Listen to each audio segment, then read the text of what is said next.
കർത്താവേ അങ്ങെൻ്റെ വീട്ടിൽ വരണം, എൻ വീടിനാനന്ദമുണ്ടാകുവാൻ. കർത്താവേ അങ്ങെൻ്റെ വീട്ടിൽ വരണം, എൻ വീടിനാനന്ദമുണ്ടാകുവാൻ. കർത്താവേ അങ്ങെൻ്റെ വീട്ടിൽ വരണം, എൻ വീടിനാനന്ദമുണ്ടാകുവാൻ. കർത്താവേ അങ്ങെൻ്റെ വീട്ടിൽ വരണം, എൻ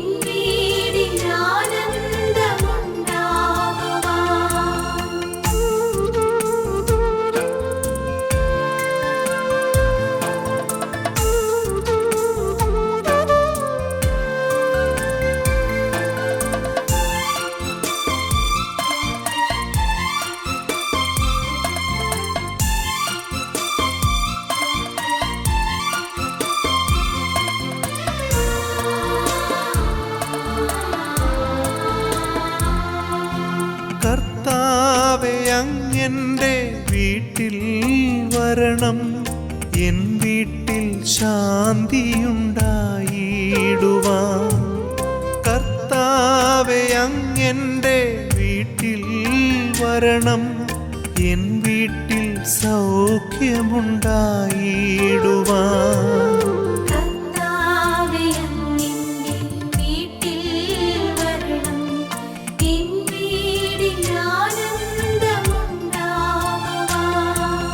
കർത്താവേ അങ്ങെൻ്റെ വീട്ടിൽ വരണം, എൻ വീടിനസ്വസ്ഥത മാറിയിടുവാൻ. കർത്താവേ അങ്ങെൻ്റെ വീട്ടിൽ വരണം, എൻ വീടിനൈശ്വര്യമുണ്ടാകുവാൻ. കർത്താവേ അങ്ങെൻ്റെ വീട്ടിൽ വരണം, എൻ വീടിനാനന്ദമുണ്ടാകുവാൻ.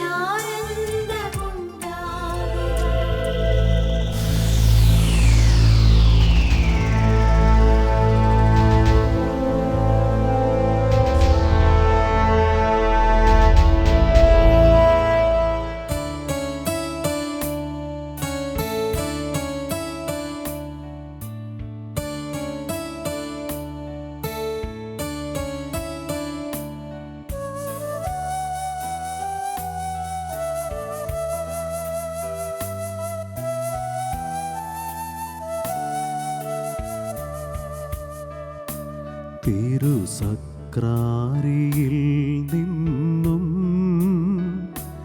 എൻ്റെ ഈശോ എഴുന്നള്ളുന്നു, ഈ ഹൃദയങ്ങളിൽ വാഴുവാൻ പ്രിയനീശോ എഴുന്നള്ളുന്നു. തിരുസക്രാരിയിൽ നിന്നും എൻ്റെ ഈശോ എഴുന്നള്ളുന്നു, ഈ ഹൃദയങ്ങളിൽ വാഴുവാൻ പ്രിയനീശോ എഴുന്നള്ളുന്നു. യേശുനാഥ, സ്നേഹനാഥ, യേശുനാഥ, സ്നേഹനാഥ, യേശുനാഥ, സ്നേഹനാഥ.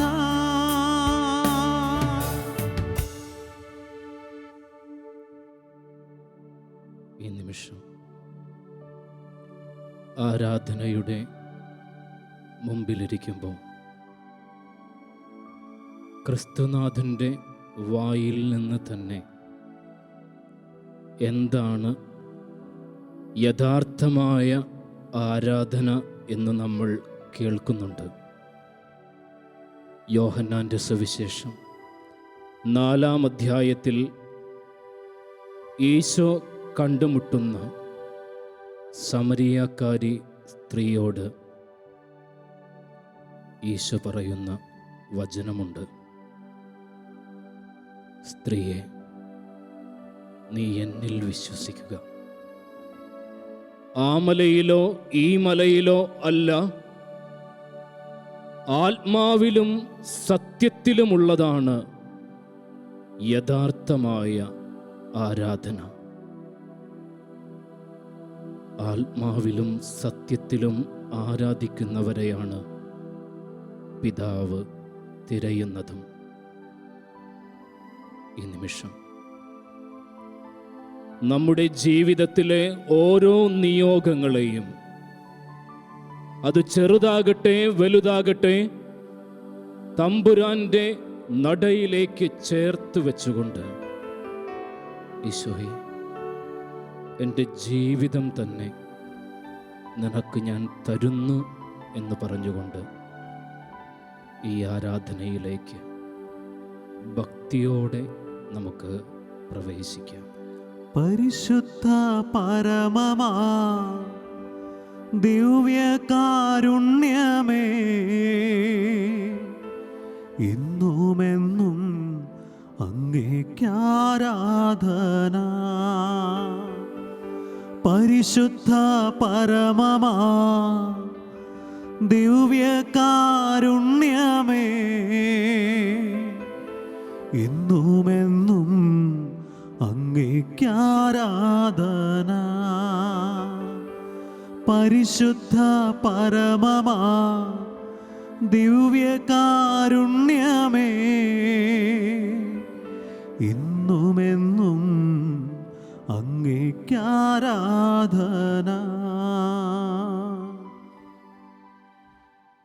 ഈശോയിൽ സ്നേഹമുള്ളവരെ,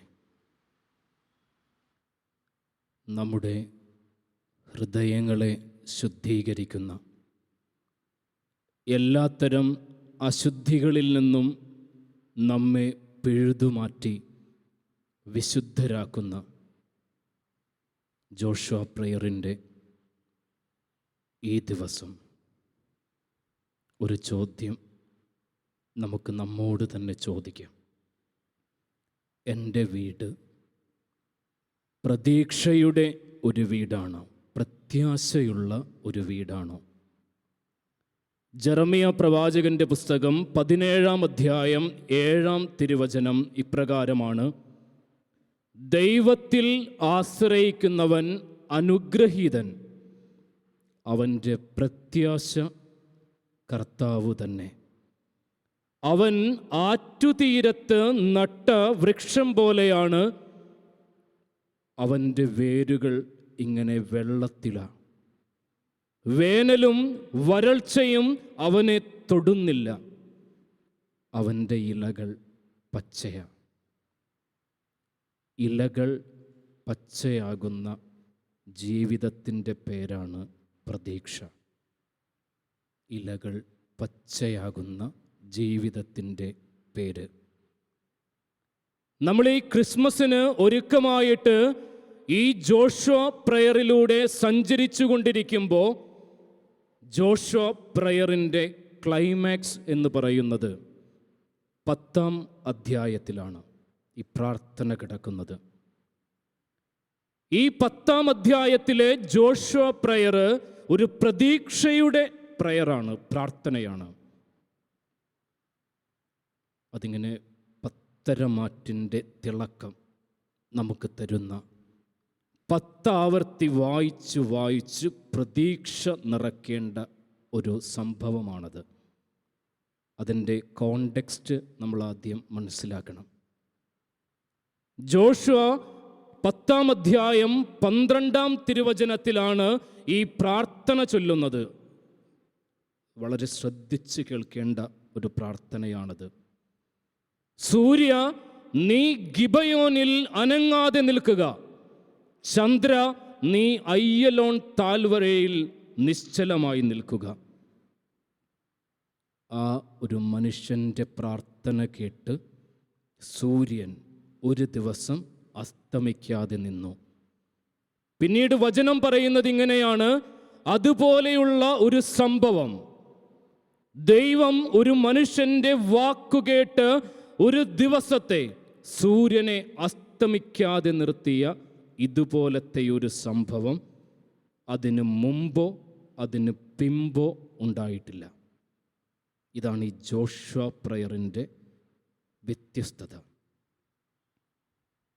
ജോഷുവ എന്തുകൊണ്ടായിരിക്കണം ഇത്രയ്ക്ക് ബോൾഡായിട്ട് ഈ പ്രാർത്ഥന ചൊല്ലിയത്? ജോഷുവ എന്ന് പറയുന്ന ഈ മനുഷ്യന് ദൈവത്തിൻ്റെ ഇതുവരെയുള്ള ട്രാക്ക് റെക്കോർഡുകൾ കാണാപ്പാടമാണ്. ഈജിപ്തിൽ നിന്ന് ഇസ്രായേൽ ജനത്തെ ഈ ചെങ്കടൽ രണ്ടായി പിളർത്തിയത്, ആകാശത്ത് നിന്ന് മന്ന പൊഴിച്ചത്, കാടപ്പക്ഷികളെ പൊഴിച്ചത്, ഈ ജോർദാൻ നദി വറ്റിച്ചത്, ഈ ജെറീക്കോ പട്ടണം തകർത്തത് എല്ലാം ജോഷുവയ്ക്ക് പച്ചവെള്ളം പോലെയാണ്. ദൈവത്തിൽ ആശ്രയിച്ചിട്ട് ഇന്നു വരെ തെറ്റിയിട്ടില്ല എന്ന് ജോഷുവയ്ക്കറിയാം. ഈ ദൈവത്തിലേക്ക് പ്രത്യാശ വെച്ച് കഴിഞ്ഞാൽ എൻ്റെ ജീവിതത്തിൽ, ഈ ജനത്തിൻ്റെ ജീവിതത്തിൽ യാതൊരു അപകടവും സംഭവിക്കില്ലെന്ന് ജോഷുവയ്ക്കറിയാം. ഈ 10-ാം അധ്യായം മിന്നലാക്രമണങ്ങളുടെ അധ്യായമാണ്. അതായത് അമോര്യ രാജാക്കന്മാരായ ജെറുസലേമിലെ രാജാവും, ഹെബ്രോണിലെ രാജാവും, എഗ്ലോണിലെ രാജാവും, യാർമുദിലെ രാജാവും, യാക്കിഷിലെ രാജാവും, ഈ 5 രാജാക്കന്മാർ ഈ ഇസ്രായേൽ ജനത്തെ ഗിബയോനിൽ വെച്ച് നേരിടുകയാണ്. ഈ യുദ്ധം തീരുന്നത് വരെ സൂര്യൻ അനങ്ങാതെ നിൽക്കണം. അതുകൊണ്ടാണ് ജോഷുവ ദൈവത്തിൽ ആശ്രയിച്ചിട്ട് ഈ യുദ്ധം തുടരുന്നത്. വചനം പറയുന്നുണ്ട്, ഇസ്രായേൽ ജനം ജോഷുവയുടെ നേതൃത്വത്തിൽ ഈ യുദ്ധം ജയിക്കുന്നത് വരെ സൂര്യൻ അനങ്ങിയില്ല, ചന്ദ്രൻ ചലിച്ചില്ല. ഇതാണ് ജോഷുവ പ്രയറിൻ്റെ ബ്യൂട്ടി. ദൈവത്തിൽ ആശ്രയിച്ചാൽ നമ്മുടെ ജീവിതത്തിൽ ഒരു കുറവും ഉണ്ടാകില്ല. ഒരനുഭവം ഉണ്ടായിട്ടുണ്ട് എൻ്റെ ജീവിതത്തിൽ. 2019 ഓഗസ്റ്റ് മാസത്തിൽ, ആ ഓഗസ്റ്റ് മാസത്തിലെ രാത്രികളിലൊന്നിൽ എന്നെ വളരെ അസ്വസ്ഥമാക്കിയ ഒരു രാത്രി ഉണ്ടായിരുന്നു. ഒരു അരമണിക്കൂറിൻ്റെ വ്യത്യാസത്തിൽ 2 മെസ്സേജുകൾ മൊബൈലിൽ വന്നതാണ് അസ്വസ്ഥതപ്പെടുത്തിയത്. 2018 പ്രളയത്തെ തുടർന്ന് 2019 ഓഗസ്റ്റ് മാസമായപ്പോൾ ഒരു പ്രളയം വരാതിരിക്കാൻ വേണ്ടി ദേവാലയങ്ങൾ തോറും ആരാധന നടത്തി. എൻ്റെ ഇടവകയായ മൂലമ്പള്ളി വിശുദ്ധ അഗസ്തീനോസിൻ്റെ ദേവാലയത്തിലും രാത്രിയിലെ ആരാധന കഴിഞ്ഞ് സങ്കീർത്തിയിലേക്ക് എത്തി തിരുവസ്ത്രങ്ങൾ മാറ്റിക്കഴിയുമ്പോൾ മൊബൈൽ ഫോണിൽ ഒരു മെസ്സേജ്, ഒരു അച്ഛൻ്റെ മെസ്സേജ്, ഒരു പുരോഹിതൻ്റെ. വരികളിങ്ങനെയായിരുന്നു: father, I feel to leave priesthood. അത് വായിച്ച് ഇങ്ങനെ തീരുമ്പോഴേക്കും അതിൻ്റെ പുറകെ ഒരു വരി കൂടിയുണ്ട്: father, can I talk to you? I am strongly having the feeling of committing suicide. ഒരു പുരോഹിതൻ പട്ടക്കുപ്പായം ഉപേക്ഷിക്കുവാൻ പോകുന്നുവെന്നും ആത്മഹത്യ ചെയ്യാൻ ഒരുങ്ങുന്നുവെന്നും ഒരു രാത്രിയിൽ മറ്റൊരു പുരോഹിതന് ഒരു മെസ്സേജ് അയച്ചാൽ ആരാണ് ഒന്നുലഞ്ഞു പോകാത്തത്? പെട്ടെന്നൊന്ന് നടുങ്ങിയെങ്കിലും കുറച്ചു മുമ്പേ ഇരുന്ന ആരാധനയുടെ ശക്തി ഉള്ളിൽ സൂക്ഷിച്ചുകൊണ്ട് അച്ഛനെ വിളിച്ചിട്ട് പറഞ്ഞു: അച്ഛാ, ഞാൻ വേഗം വരാം, നേരിട്ട് കണ്ട് സംസാരിക്കാം, വരുന്നത് വരെ വിശ്വാസ പ്രമാണം ചൊല്ലിക്കൊണ്ടേയിരിക്കുക. ഞാൻ വേഗം ഇറങ്ങി. പോകുന്ന വഴിക്ക് പ്രായമുള്ള ഒരു കന്യാസ്ത്രീ അമ്മയ്ക്ക് ഒരു മെസ്സേജ് അയച്ചു. മരണക്കിടക്കയിൽ കിടക്കുമ്പോഴും കടുത്ത രോഗത്തിൻ്റെ നടുവിൽ നിൽക്കുമ്പോഴും എപ്പോഴൊക്കെ പ്രാർത്ഥനാ സഹായം ചോദിക്കുമ്പോഴും ബൈബിൾ വചനങ്ങൾ മാത്രം റിപ്ലൈ തരുന്ന ഒരു കന്യാസ്ത്രീ അമ്മയാണ്. ഈ ഒരു വചനം പ്രതീക്ഷിച്ചാണ് ഞാൻ ഈ പ്രാർത്ഥനാ സഹായത്തിന് സന്ദേശം അയച്ചത്. പ്രതീക്ഷകളെ തെറ്റിച്ച് കിട്ടിയ മറുപടി ഇങ്ങനെയായിരുന്നു: father, I was about to call you. I am no more able to bear my pain and sufferings. That's why I am having the feeling of committing suicide. ആത്മഹത്യയുടെ ഒരു സന്ദേശത്തിൻ്റെ നടുക്കം തീരുന്നതിന് മുമ്പ് മരണത്തിൻ്റെ ചുവയുള്ള രണ്ടാമത്തെ മെസ്സേജ്, അരമണിക്കൂറിൻ്റെ ഗ്യാപ്പിൽ. ഈ മെസ്സേജ് വായിക്കുമ്പോൾ ഈ വല്ലാർപാടത്തിനടുത്തുള്ള ബോൾഗാട്ടി ജംഗ്ഷനിൽ ഞാനുണ്ട്. എന്ത് ചെയ്യണമെന്നറിയില്ല, എന്ത് പറയണമെന്നറിയില്ല. അകത്തും പുറത്തും ഒരു പ്രളയത്തിൻ്റെ അനുഭവം സൂക്ഷിച്ച് ഞാൻ നിന്നു. പെട്ടെന്നാണ് ഒരു കാര്യം ഓർത്തത്. അന്ന് വല്ലാർപാടം പള്ളിയിൽ പാതിര മുഴുവനും ആരാധനയുണ്ട് ഈ പ്രളയത്തെ അതിജീവിക്കാനായിട്ട്. അതോർത്ത് ഞാൻ ഈ സിസ്റ്ററിനൊരു മെസ്സേജ് വിട്ടു. സിസ്റ്ററെ, കഴിയുമെങ്കിൽ 1 മണിക്കൂർ നിത്യാരാധനയുടെ മുമ്പിലിരിക്കണം. ഞാൻ വല്ലാർപാടം പള്ളിയിലേക്ക് പോവുകയാണ്, പ്രാർത്ഥിക്കാം. നേരെ പള്ളിയിലേക്ക് പോയി. അവിടെ ആരാധനയ്ക്ക് ഇതുപോലെ എഴുന്നള്ളിച്ച് വെച്ചിട്ടുണ്ട്. മുട്ടുകുത്തി നിന്നു. കൂടുതലൊന്നും പ്രാർത്ഥിക്കാൻ തോന്നിയില്ല. ഒറ്റ വരി മാത്രമേ പറഞ്ഞതായിട്ട് ഓർമ്മയുള്ളൂ. അമ്മേ, 2 പേരാണ് ഈ രാത്രിയിൽ മരണത്തിൻ്റെ തുമ്പത്ത്. എനിക്കെന്ത് ചെയ്യണമെന്നും അറിയില്ല. അമ്മ തന്നെ കാത്തോണം. നേരെ എഴുന്നേറ്റ് അച്ഛൻ്റെ താമസ സ്ഥലത്തേക്ക് പോയി. അവിടെ ചെല്ലുമ്പോൾ ബെഡ്റൂമിൽ ലൈറ്റുകളെല്ലാം അണച്ച് മണിക്കൂറുകൾ ഇരുട്ടത്തിരിക്കുകയാണ് അച്ഛൻ. വേഗം വിളിച്ച് പുറത്തിറക്കി മറൈൻ ഡ്രൈവിലേക്ക് കൂട്ടിക്കൊണ്ടുവന്നു. ഒരുമിച്ചിരുന്ന് ഭക്ഷണം കഴിച്ചു. ഈശോയുടെ കുറച്ച് വചനങ്ങൾ, ഈശോ എന്താണോ പറയാൻ തോന്നിപ്പിച്ചത് അത് മാത്രം പറഞ്ഞു, കുറച്ച് വാക്കുകൾ. ഈശോയെ ഹൃദയത്തിലേക്ക് സ്വീകരിക്കാനുള്ള ഹൃദയത്തിൻ്റെ വലുപ്പം ആ നല്ല അച്ഛനുണ്ടായിരുന്നത് കൊണ്ട് പതിയെ പതിയെ ആ മുഖത്തൊരു ചിരി വന്നു. കുറച്ച് സംസാരിച്ചു തുടങ്ങി. അതുവരെ സംസാരിച്ചിട്ടില്ലായിരുന്നു. കുറച്ചു നേരം കൂടി സംസാരിച്ചു. തിരിച്ച് താമസ സ്ഥലത്ത് കൊണ്ടേയാക്കി. ആ സമയത്ത് പ്രതീക്ഷയുടെ ഒരു നിലാവ് അച്ഛൻ്റെ മുഖത്ത് പടരുന്നത് കണ്ടു. പോകാൻ നേരം പറഞ്ഞു, അച്ഛ, കഴിയുമെങ്കിൽ എല്ലാ ദിവസവും കുർബാനയ്ക്ക് മുമ്പ് കുറച്ചു നേരം ആരാധനയുടെ മുമ്പിലിരിക്കണം. ഞാൻ അവിടെ നിന്ന് മടങ്ങുമ്പോൾ പുലർച്ചെയായി. മൊബൈലെടുത്ത് നോക്കിയപ്പോൾ ഈ സിസ്റ്ററിൻ്റെ യാതൊരു മെസ്സേജുകളോ കോൾസോ ഒന്നുമില്ല. ഈ സിസ്റ്ററിന് എന്ത് പറ്റിയിട്ടുണ്ടാകുമെന്നും അറിയില്ല. എങ്കിലും ദൈവത്തിൻ്റെ കയ്യിൽ സിസ്റ്ററെ ഏൽപ്പിച്ച് ഞാൻ ഉറങ്ങാൻ കിടന്നു. രാവിലെ എണീക്കുമ്പോൾ മൊബൈലിൽ ഈ കന്യാസ്ത്രീ അമ്മയുടെ ഒരു സന്ദേശം. 1-2 വരികളേ ഉള്ളൂ. അച്ഛൻ 1 മണിക്കൂറല്ലേ എന്നോട് നിത്യാരാധനയുടെ മുമ്പിലിരിക്കാൻ പറഞ്ഞത്. ഈ 1 മണിക്കൂർ കഴിഞ്ഞ് ഞാനെങ്ങാനും തിരിച്ച് എൻ്റെ കിടപ്പുമുറിയിലേക്ക് വരുമ്പോൾ ഈ രോഗം സഹിക്കാൻ പറ്റാതെ വീണ്ടും എനിക്ക് മരിക്കാൻ തോന്നിയാലോ എന്ന് കരുതിയിട്ട് ഞാൻ ഈ നേരം പുലരുവോളം ആരാധനയുടെ മുമ്പിൽ തന്നെ ഇരുന്നു. ഈ മെസ്സേജ് എത്ര തവണ വായിച്ചെന്ന് എനിക്കറിയില്ല. പരിശുദ്ധ കന്യകാമറിയത്തിൻ്റെ നടയിലേക്ക്, ദൈവാരാധനയുടെ നടയിലേക്ക് ചില മനുഷ്യരെ ചേർത്ത് വെച്ച് കഴിയുമ്പോൾ ദൈവം പരിശുദ്ധ അമ്മയിലൂടെ ഈ മനുഷ്യരെ ജീവിതത്തിലേക്ക് കൊണ്ടുവരുന്ന ഒരനുഭവം ഹൃദയം കൊണ്ട് ഞാൻ അനുഭവിച്ച അനുഭവമാണ്. ഇതൊരു അച്ഛൻ്റെയോ കന്യാസ്ത്രീയുടെയോ കഥ മാത്രമല്ലെന്ന് ഇത് കേട്ടോണ്ടിരിക്കുമ്പോൾ നമുക്ക് മനസ്സിലാകും. ഇത് കേട്ടോണ്ടിരിക്കുന്ന ഈ ആരാധനയുടെ മുമ്പിലിരിക്കുന്ന ഏതൊരു മനുഷ്യനും കടന്നുപോകാൻ സാധ്യതയുള്ള ചില ദിവസങ്ങളുടെ, ചില മണിക്കൂറുകളുടെ, ചില സെക്കൻഡുകളുടെ സാധ്യതയുടെ ഒരു അനുഭവക്കുറിപ്പാണിത്. ജീവിതം അവസാനിപ്പിച്ചാലോ എന്ന് കരുതിയിട്ടുള്ള ആയിരക്കണക്കിന് മനുഷ്യരുണ്ട്.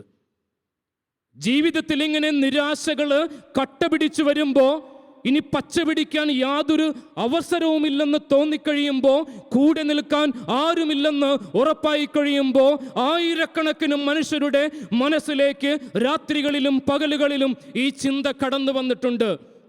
ജീവിക്കാൻ പറ്റില്ല, ജീവിതം ഉരിച്ചുവിടും, മുന്നോട്ട് പോകില്ല, എന്ത് ചെയ്യണമെന്നറിയില്ല.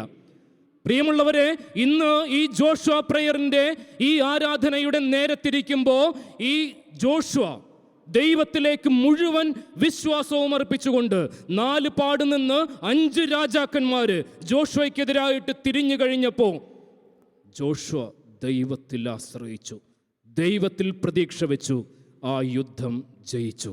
ഇതുപോലൊരു സംഭവം പിന്നീടുണ്ടായിട്ടില്ല. പ്രിയമുള്ളവരെ, ഇന്ന് ഈ ആരാധനയുടെ മുമ്പിലിരിക്കുമ്പോൾ നിരാശരാകാൻ നിരവധി കാരണങ്ങൾ നമുക്കുണ്ടാകാം. ജീവിതം അവസാനിപ്പിക്കാൻ തോന്നിയിട്ടുള്ള നിരവധി മുഹൂർത്തങ്ങൾ. നമുക്കതുകൊണ്ട് നമ്മുടെ ജീവിതത്തിൽ മനസ്സിൽ ബാക്കി നിൽക്കേണ്ട ഒറ്റ വാക്കേയുള്ളൂ: പ്രതീക്ഷ. മരണത്തെ തോൽപ്പിച്ച് 3-ാം ദിവസം ഉയർത്തെഴുന്നേറ്റ് ക്രിസ്തു നമ്മോട് ബാക്കി വയ്ക്കുന്ന വാക്കിതാണ് പ്രതീക്ഷ. ജീവിതം അവസാനിച്ചിട്ടില്ല. നിങ്ങൾക്ക് വേണ്ടി നാളെയും സൂര്യനുദിക്കും. ആ ഒരു പ്രതീക്ഷയിൽ നമുക്ക് ഈ ദിവസത്തെ പ്രതീക്ഷ നിർഭരമാക്കാം. നിരാശ കൊണ്ട് വീട് കറുത്തുപോയ നിമിഷങ്ങൾ ഉണ്ടായിട്ടുണ്ടെങ്കിൽ ഈ ക്രിസ്മസിൽ നമ്മുടെ ജീവിതത്തെ പുൽക്കൂട്ടിൽ പിറന്ന് അന്ധകാരത്തിൽ കഴിഞ്ഞിരുന്ന ജനത വലിയൊരു പ്രകാശം കണ്ടുവെന്നുള്ള ക്രിസ്മസിൻ്റെ ഏറ്റവും ബ്യൂട്ടിഫുൾ ആയിട്ടുള്ള വചനം, പ്രതീക്ഷയുടെ വചനം നമ്മുടെ ഹൃദയത്തിൽ സൂക്ഷിച്ച് നമുക്കും ദൈവത്തോട് പ്രാർത്ഥിക്കാം. ദൈവമേ, പ്രതീക്ഷയുള്ള ഒരു വീടാക്കി എൻ്റെ വീടിനെയും മാറ്റണമേ. ജോഷുവ പ്രയറിൻ്റെ ഈ ദിവസം വചനം നമുക്ക് പഠിക്കാം, ഏറ്റുചൊല്ലാം. ജെറമിയ പ്രവാചകന്റെ പുസ്തകം 17-ാം അധ്യായം 7-ാം തിരുവചനം. കർത്താവിൽ ആശ്രയിക്കുന്നവൻ അനുഗ്രഹീതൻ, അവന്റെ പ്രത്യാശ അവിടുന്ന് തന്നെ. കർത്താവിൽ ആശ്രയിക്കുന്നവൻ അനുഗ്രഹീതൻ, അവന്റെ പ്രത്യാശ അവിടുന്ന് തന്നെ. കർത്താവിൽ ആശ്രയിക്കുന്നവൻ അനുഗ്രഹീതൻ, അവന്റെ പ്രത്യാശ അവിടുന്ന് തന്നെ. ഈ വചനത്തോടെ നമുക്ക് ആരാധനയിലേക്ക് പ്രവേശിക്കാം. സ്നേഹമേകീടേണമേയൻ മനം നീറുമ്പോ, സ്നേഹിതനായി നീ വരണേ ഏകനാകുമ്പോ. സ്നേഹമേകീടേണമേയൻ മനം നീറുമ്പോ, സ്നേഹിതനായി നീ വരണേ ഏകനാകുമ്പോ. ആരും കാണാതെ ഞാൻ കരയുമ്പോ, ആരോടും പറയാതെ ഞാനൊരുകുമ്പോൾ, ദൈവമേ ആശ്രയം നീ മാത്രമേ. ദൈവമേ ആശ്രയം നീ മാത്രമേ. ആരാധനായ ദൈവമേ, ഈ ക്രിസ്മസ് കഴിഞ്ഞുപോയ വർഷങ്ങളിലെ ക്രിസ്മസ് പോലെയല്ല. കുറച്ചുകൂടി പ്രതീക്ഷയോടെ ജീവിതത്തെ കാണുന്ന ഒരു ക്രിസ്മസായി മാറ്റണമേ. തെളിയുന്ന നക്ഷത്രങ്ങളും മുറിക്കുന്ന കേക്കുകളും ഒരുക്കുന്ന പുൽക്കൂടുകളും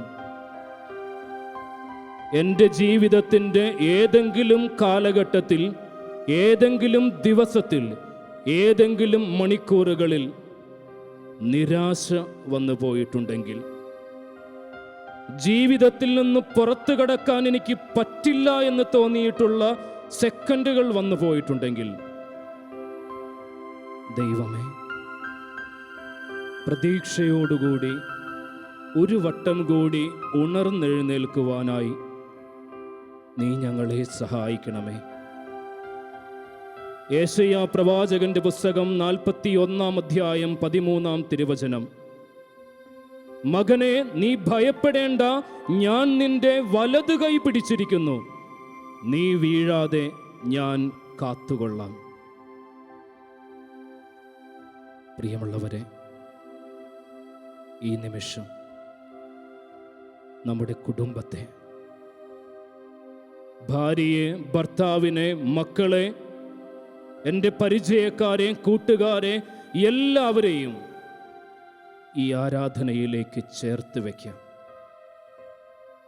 ദൈവം നമ്മുടെ ജീവിതത്തിൽ പ്രതീക്ഷ നൽകിയത് ഒരു വട്ടമെങ്കിലും അനുഭവിച്ചിട്ടുണ്ടെങ്കിൽ ഈ പ്രതീക്ഷയുടെ തുടർക്കഥകളാകാൻ എനിക്കും ഉത്തരവാദിത്തമുണ്ട്. എൻ്റെ കൂടെ ജീവിക്കുന്നവർക്കും പ്രതീക്ഷയുടെ ഈശോയെ കൊടുക്കാൻ. പരിശുദ്ധ അമ്മ വീടുകളിലേക്ക് കടന്നു ചെന്ന് ആ കാനായിലെ വീടിന് പ്രതീക്ഷ കൊടുത്തതുപോലെ, എലിസബത്തിന്റെ വീടിന് പ്രതീക്ഷ കൊടുത്തതുപോലെ ഈശോയെ കൊടുക്കാൻ, പരിശുദ്ധ അമ്മയുടെ സ്നേഹം കൊടുക്കാൻ ഞങ്ങളെയും സഹായിക്കണമേ എന്ന് പ്രാർത്ഥിച്ചുകൊണ്ട് നമുക്ക് നിരാശയുടെ നിമിഷമുണ്ടായി പോയിട്ടുണ്ടെങ്കിൽ ഈ ആരാധനയുടെ അനുഗ്രഹത്തോടെ ജീവിതത്തെ ഒരു വട്ടം കൂടി പ്രതീക്ഷകൾ കൊണ്ട് നിറയ്ക്കാം. ജീവിതം തീർന്നു പോയിട്ടില്ല.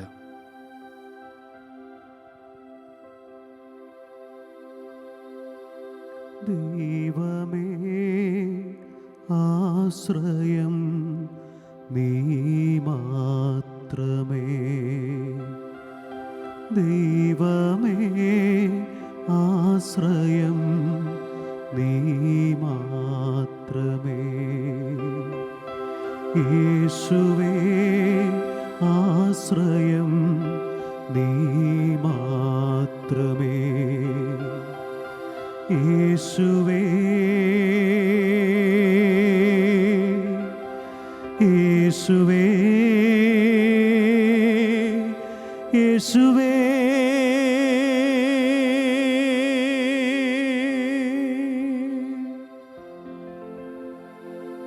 പരിശുദ്ധ പരമമാ ദിവ്യകാരുണ്യമേ, എന്നുമെന്നും അങ്ങേയ്ക്കാരാധന. പരിശുദ്ധ പരമമാ ദിവ്യകാരുണ്യമേ, എന്നുമെന്നും അങ്ങേയ്ക്കാരാധന. പരിശുദ്ധ പരമമാ ദിവ്യകാരുണ്യമേ,